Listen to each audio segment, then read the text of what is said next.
November 5th, 2010. Location, Frederick Douglass Academy Elementary School. Election Day. The night before, my mom and I wrote a speech over a page long. I was cool with reading it aloud to everyone, but no, I had to memorize it.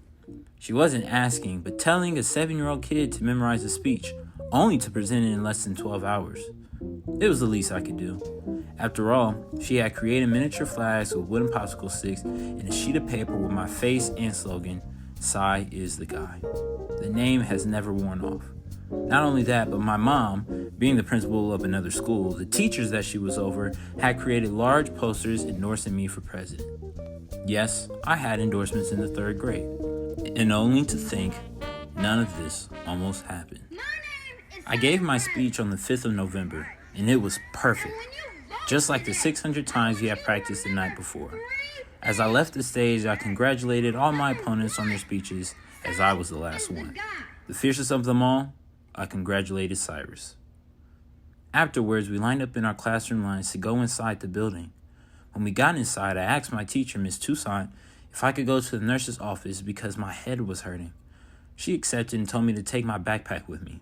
Except, I had a different plan to cement my win as president. As I went downstairs, I went around the classrooms of the younger kids, and I passed out candy to everyone and greeted them by saying, "Thank you for voting for me." A slight infraction on the election rules. I was greeted with, "You were so great," and "Can I have a Twix instead?" Eventually, word got out due to the teachers talking about how nice it was for me to visit their students. I had gone home that day, but when I returned the next, Cyrus was furious. That morning, he ran up to me and told me I cheated. I denied everything that he said and told him he was just jealous because he knew he wasn't going to win. He immediately grabbed my polo and attempted to choke me, so I kept hitting him below the belt. We fell and wrestled on the floor until we were separated. That lunch, we spent in the principal's office discussing what happened. Miss Jules. It had been determined that passing out candy wasn't wrong since it was the teacher's fault for allowing me into their classrooms without a note, but also wrong for me to undermine the election and my own teacher.